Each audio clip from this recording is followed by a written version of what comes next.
artinya yaitu sesungguhnya salat itu merupakan kewajiban yang waktunya telah ditentukan atas orang-orang mukmin. Salat yang diwajibkan atas setiap mukmin ini adalah salat 5 waktu sebagaimana disebutkan dalam hadis Rasulullah SAW yang bersabda,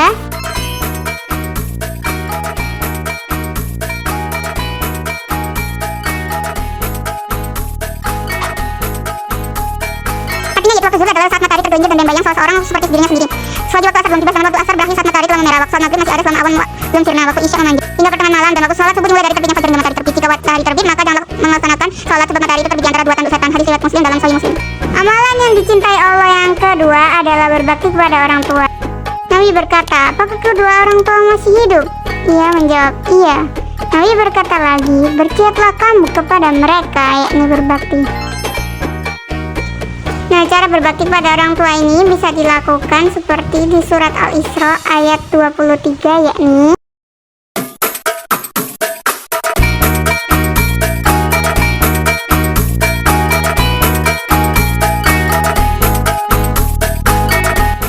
jadi artinya itu Tuhanmu telah memerintahkan agar kamu jangan menyembah selain Dia, dan hendaklah berbuat baik kepada ibu bapak. Jika salah seorang di antara keduanya atau keduanya masih lanjut usia dalam pemeliharaanmu, maka sekali-kali janganlah engkau mengatakan kepada keduanya perkataan ah, dan janganlah engkau membentak keduanya, serta ucapkanlah kepada keduanya perkataan yang baik.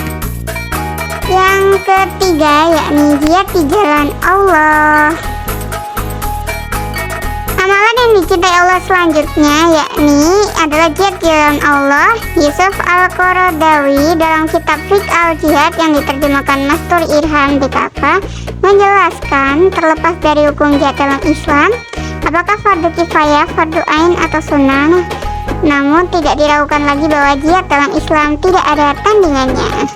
Al-Qaradawi menyebutkan sejumlah alasan mengapa jihad tak tertandingi. Menurutnya, jihad itu menjaga agama dan dunia Islam, menjaga umat dari musuh-musuh yang mengintai, menjaga agama dan akidah, menjaga tanah dan kesuciannya, menjaga kemerdekaan dan kepemimpinannya. Dalam sebuah hadis yang diriwayatkan Abu Sa'id Al-Khudri, orang yang berjihad di jalan Allah Subhanahu wa taala adalah manusia terbaik. Dikatakan Rasulullah SAW ditanya, wahai Rasulullah, siapa manusia terbaik? Beliau menjawab, mukmin yang berjihad di jalan Allah dengan jiwa dan harta. Muttafaq alaih, diriwayatkan Imam Bukhari, Muslim, Ahmad, Tirmizi, An-Nasai dan Ibnu Majah. Jihad bisa dilakukan dengan jiwa dan harta, sebagaimana dikatakan dalam hadis tersebut. Allah mencintai amalan yang dilakukan terus-menerus. Dalam buku Al-Anfal Syarah Ijmal 300 hadis viral mudah dihafal susunan dari tim dai kantor dakwah kota Al-Sufi dan pilih Al-Rasyid, terdapat hadis yang mengatakan Allah Subhanahu wa taala mencintai amalan yang dikerjakan terus-menerus. Hadis ini diriwayatkan dari Aisyah radhiyallahu anha. Ia berkata, Rasulullah SAW bersabda, yang artinya amalan yang paling dicintai Allah adalah yang terus-menerus meskipun sedikit. Dari muttafaq alaih. Dalam riwayat lain dari jalur yang sama, Nabi SAW bersabda, artinya, wahai sekalian manusia, lakukan amalan sesuai dengan kemampuan kalian, karena Allah tidaklah bosan sampai kalian merasa bosan. Ketahuilah bahwa amalan yang paling dicintai Allah adalah amalan yang kontinu ajak walaupun sedikit. Sahih Muslim. Ibnu Rajab Al-Hambali dalam Fath Al-Bari, Ibnu Rajab menjelaskan maksud dari hadis tersebut, yakni agar kita bisa bertengahan dalam mengerjakan amalan dan berusaha melakukan suatu amalan sesuai kemampuan. Sebab kata Ibnu Rajab, amalan yang paling dicintai Allah adalah amalan yang rutin dilakukan, walaupun itu sedikit. Ulama hadis lain, Imam An-Nawawi, turut mengatakan bahwa amalan yang sedikit namun rutin itu lebih baik dilakukan dari amalan yang banyak dilakukan namun hanya sesekali saja. Ingatlah teman-teman bahwa amalan sedikit yang rutin ini dilakukan akan melenggangkan amalan ketaatan, zikir, pendekatan diri pada Allah, niat dan keikhlasan dalam beramal juga akan membuat amalan tersebut diterima oleh Sang Khalik Sallallahu Alaihi Wasallam. Amalan yang sedikit yang rutin kita lakukan itu akan memberikan ganjaran yang besar dan berlipat dibandingkan dengan amalan yang sedikit namun sesekali saja dilakukan. Jelas Imam An-Nawawi dalam Syarah An-Namawi ala Muslim. Wallahu a'lam bishawab. Mohon maaf teman-teman ya, banyak typo di saat ngomong dan banyak kesalahan juga, dan maaf kalau misalnya ada salah penaruhan kata.